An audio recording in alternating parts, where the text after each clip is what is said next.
I'm Jim Kircher. During the recent flooding on the Merrimack River, the coverage naturally focused on the human angle, the evacuations, the damage, the massive cleanup. These kinds of events are usually seen as what the force of nature can do to humans. But there's another part of that story, and that's what the force of humans can do to nature.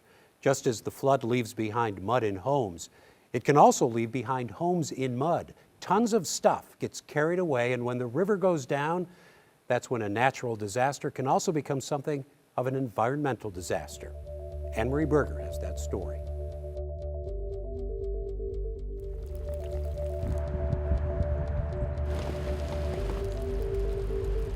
The St. Louis region experienced extensive amounts of rainfall and flooding at the end of 2015.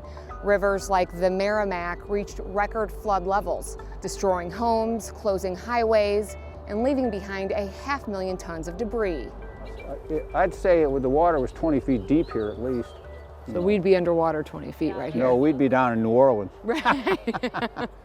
John Baer is the director of the Shaw Nature Reserve, a division of the Missouri Botanical Gardens located about 40 miles west of St. Louis in Grace Summit.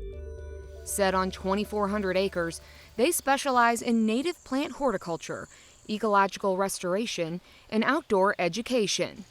It's pretty obvious that the world has developed rather fully, and places like the Nature Reserve are few and far between. It's a 34-acre wetland that we created in the last 4 years down on the river bottom there.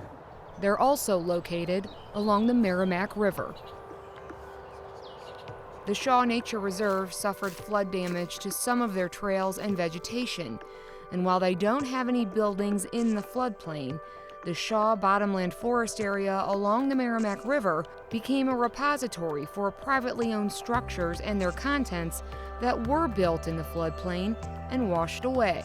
When you have a flood that's capable of taking a whole house off its foundation, you're going to end up with a lot of debris.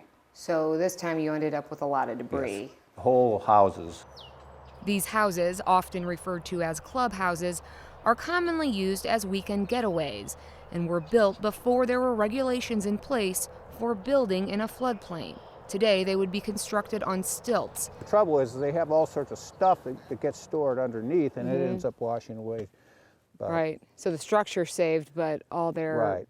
And if their junk isn't. But floods of this magnitude and in areas that don't normally flood are being attributed to the unnatural changing characteristics of our rivers. We can't put our heads in the sand and think that it won't happen again.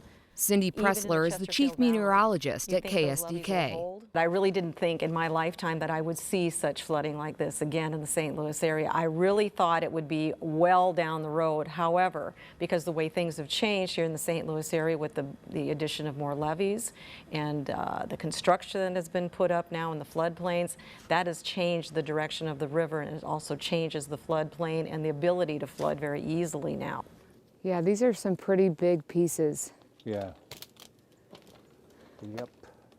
One of the difficulties they're facing in this cleanup is not just the amount of stuff that's out here, but the massive size of it. There's an entire house right here. How are they going to load it onto a truck, and how are they going to get the truck here? This natural forest area does not have easy access. We took a van, then a truck, then this vehicle to get to the point where we then walked about a quarter mile to get to the debris, which itself spans about a quarter mile. But the Shaw Nature Reserve is committed to cleaning it up and restoring the area back to its natural state.